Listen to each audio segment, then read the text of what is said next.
morning all of you. Hello, how are you? Students, today we are going to start this topic. The name is issue of shares for purchase consideration other than cash. The chapter is same, issue of shares, accounting for issue of shares, that is in company accounts. बच्चों अभी तक हमने पढ़ा है shares को issue किया जाता है फॉर कैश. आपने देखा entry C bank account debit to share application. Sometimes it also happens कि company assets, fixed assets purchase कर लेती है और बदले में असेट्स परचेज करने के बदले में शेयर्स को एट पार या एट प्रीमियम वेंडर को इशू कर देती है. Vendor who is vendor here, जिससे आपने फिक्स्ड असेट्स को खरीदा है. तो फिक्स्ड असेट्स खरीदने के बदले में instead of making cash payment to them through cheque or cash, we can also issue shares to the vendors either at par और एट प्रीमियम. तो बच्चों वेंडर को शेयर्स एट पार भी इशू हो सकते हैं और एट प्रीमियम भी. तो सबसे पहली एंट्री होती है journal entry for purchase of assets. Assets purchase का पूरा बिजनेस भी कई बार खरीद लेती है कंपनी, या असेट्स खरीदे हैं पूरा असेट्स खरीदने पर एंट्री होगी sundry assets account debit to vendor. और अगर कंप्लीट बिजनेस खरीद लिया हो, if whole business is purchased,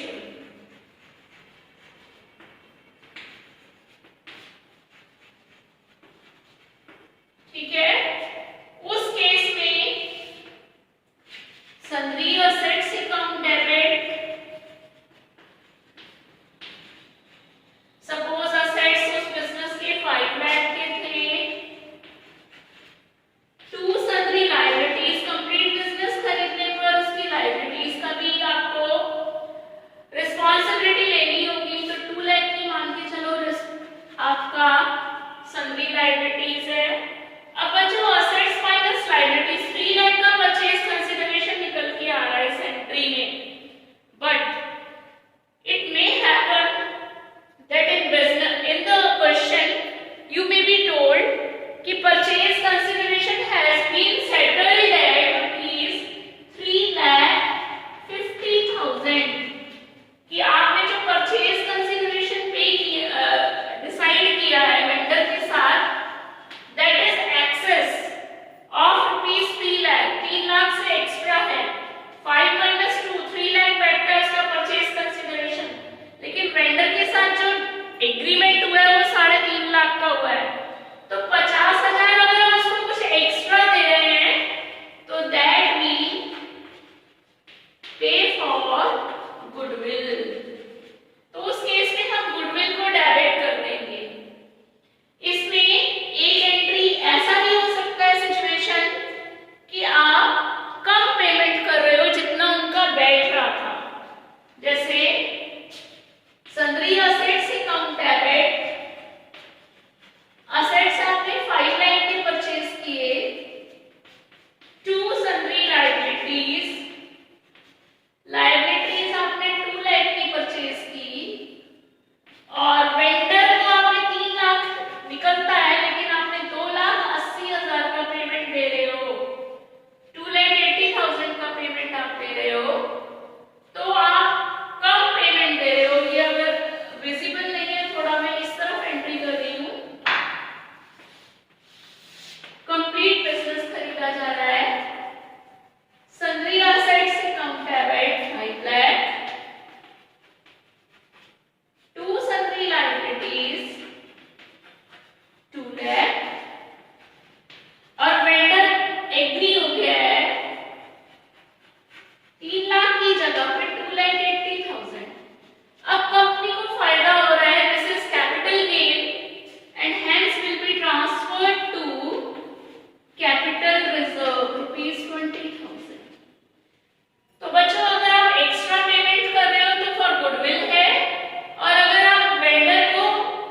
purchase of assets और बिजनेस।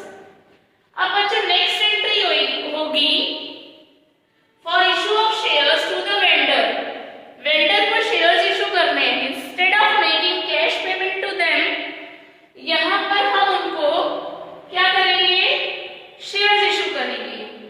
अब शेयर्स जो इशू कर सकते हैं हम वेंडर को एट पार भी इशू कर सकते हैं और एट प्रीमियम भी इशू कर सकते हैं। तो जितना वेंडर के सामने जो वेंडर के अगेंस्ट पेमेंट होगा उसके बदले में अब हमको शेयर्स इशू करने हैं। फॉर नेक्स्ट एंट्री होगी for issue of shares to the vendor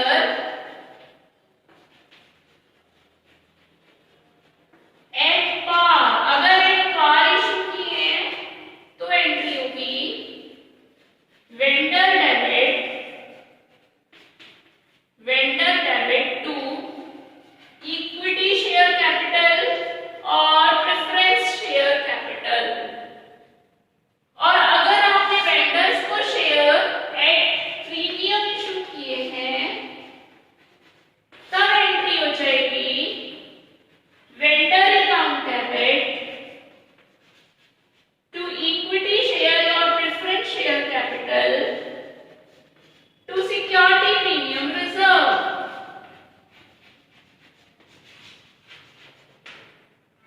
इस तरह से इन दोनों में से भी एक केस आएगा, या तो पार पर या प्रीमियम पर। तो बच्चों इस केस में दो ही एंट्रीज बैठेगी इस तरह के क्वेश्चंस में। एक बैठेगी फॉर परचेज ऑफ असेट्स और परचेज ऑफ बिजनेस और सेकेंड एंट्री बैठेगी for issue of shares to the vendor either at par और एट प्रीमियम। अब इसके क्वेश्चंस हम देखेंगे। क्वेश्चंस हम देखते हैं और उससे पहले एक दो केस हम ये भी करेंगे। Issue of shares to promoters. Issue of share, promoters कौन होते हैं, जो कंपनी को प्रमोट किए हुए होते हैं, जिन्होंने आइडिया कंसीव किया था कि हम कंपनी स्टार्ट करेंगे। Issue of shares to promoters. अगर प्रमोटर्स को शेयर्स इशू किए हैं तो इनको भी बिना कैश के शेयर्स इशू किए जाते हैं। तो यहाँ पर इनकॉर्पोरेशन एक्सपेंसेस और formation expenses account debit to promoters. First entry होगी इनकॉर्पोरेशन, कंपनी को इनकॉर्पोरेट, ठीक है, स्टार्ट करने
for purchase consideration of plant and machinery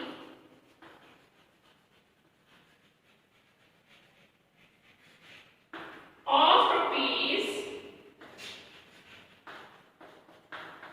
1 lakh। 1 lakh रुपए का प्लांट एंड मशीनरी खरीदा है, तो एंट्री बनेगी बच्चों, पहली entry for purchase of plant and machinery, plant and machinery account debit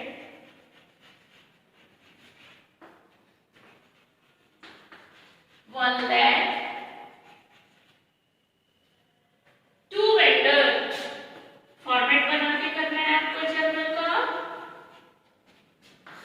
1 lakh narration being plant and machinery purchased। Next entry, इस vendor को 1 लाख रुपया सेटल करने के लिए 800 shares at the rate of ₹100 plus 25 premium are being issued. तो next entry हो जाएगी vendor debit to share capital account to security premium reserve. Vendor को जितने अमाउंट से क्रेडिट किया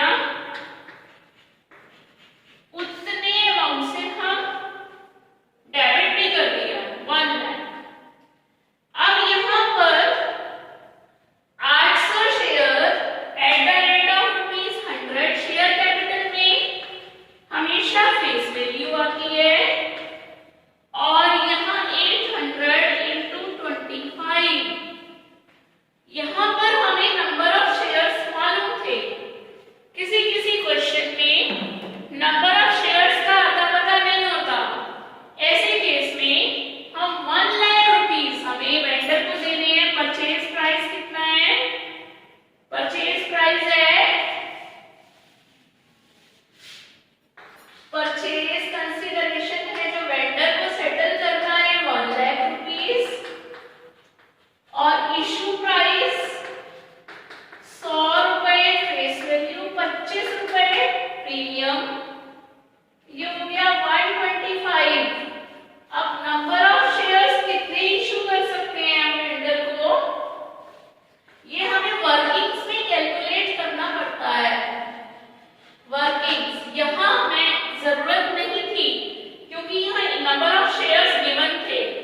अगर गिवन ना हो तो ये प्रोसीजर आपको अप्लाई करना है।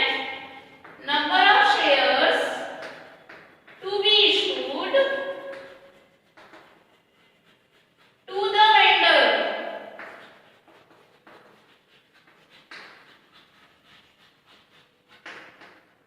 कितने इशू करने हैं? 1 लाख इसका परचेज कंसीडरेशन है, और इशू प्राइस से हम डिवाइड कर देंगे। तो अगर आप डिवाइड करोगे तो ये 800 शेयर ही आएगा। ठीक है, तो इस तरह से बच्चों ये कैलकुलेट कर लेते हैं। फिर यहाँ पर शेयर कैपिटल में फेस वैल्यू 800 into 100 और सिक्योरिटी प्रीमियम रिजर्व में 800 into 25। अब एक नेक्स्ट क्वेश्चन और लेते हैं। Ram limited purchased assets of ₹5 lakh from Geeta and company. From के बाद किससे खरीदा? Geeta and company. तो गीता एंड कंपनी कौन हो गया? Question number 28। क्वेश्चन नंबर 28 ले रही हूं मैं। आपकी बुक का हो सकता है कोई क्वेश्चन अलग हो, क्योंकि ये थोड़ी बुक मेरे पास पुरानी है। ठीक, गीता एंड कंपनी से आपने 5 लाख रुपीस के असेट्स परचेज किए, तो पहली एंट्री हो गई sundry assets account debit to Geeta and company 5 lakh rupees. बच्चों अगर आपको वेंडर का नाम पता ना चले तो यहाँ वेंडर लिख सकते हो, क्योंकि 2 नाम गिवन होते हैं, खरीदने वाले का और किससे खरीदा जा रहा है। तो आपको किससे खरीदा जा रहा है उसका नाम लिखना है, यानी कि जो बेच रहा है आपको असेट्स। इसको आपने 5 लाख रुपीस के आपने असेट्स परचेज किए, 1 लाख का आपने बैंक ड्राफ्ट दे दिया, इसमें से 5 लाख रुपए में से 1 लाख रुपीस का बैंक ड्राफ्ट दे दिया। तो नेक्स्ट एंट्री हो जाएगी Geeta and company debit to bank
account debit to underwriters, पहली एंट्री हो गई। Being underwriting commission due to the underwriters, 2000 shares 10 का था तो 20,000 रुपए हो गए ड्यू अंडरराइटर्स के लिए। Next entry underwriters account debit to share capital,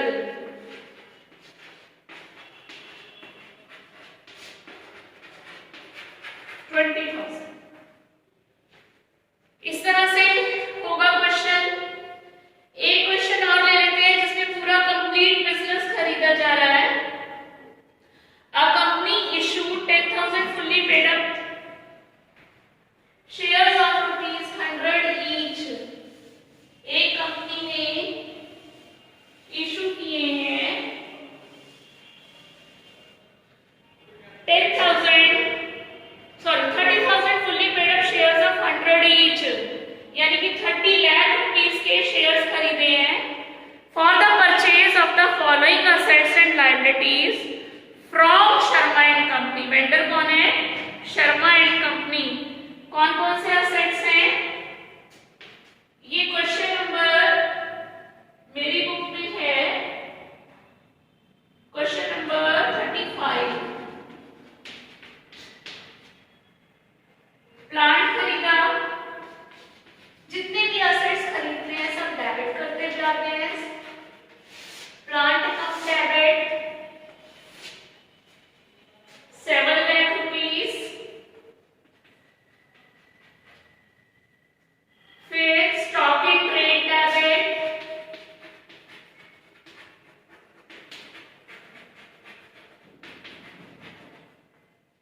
9 lakh rupees.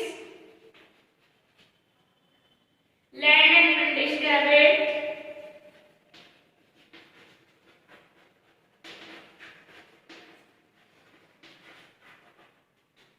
12 lakh rupees. To sundry creditors 2 lakh रुपए। अगर हम इसका सम टोटल करें तो 12 और 8 20 21 28 लाख बैठ रहा है। 28 में से 2 गए 26 लाख। लेकिन परचेज कंसिडरेशन जो बाय इशू ऑफ शेयर्स दिया जा रहा है वो दिया जाएगा 30 लाख रुपए का। बैठता है 26 लाख, यानी कि हम एक्स्ट्रा पे कर रहे हैं किस चीज के लिए? गुडविल के लिए। Goodwill account debit 4 lakh.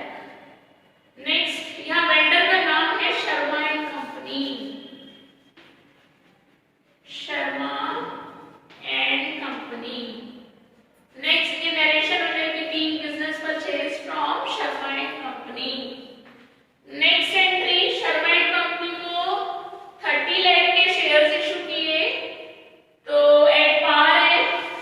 Next entry हो जाएगी Sharma and company debit 30 lakh to share capital 30 lakh. अगर ये प्रीमियम पे होते तो सिक्योरिटी प्रीमियम रिजर्व भी यहाँ पर आ जाता। तो इस तरह से बच्चों ये क्वेश्चंस हैं। Thank you students for today. Thank you all of you very much. Enjoy your day. Thank you. Good by two all of you.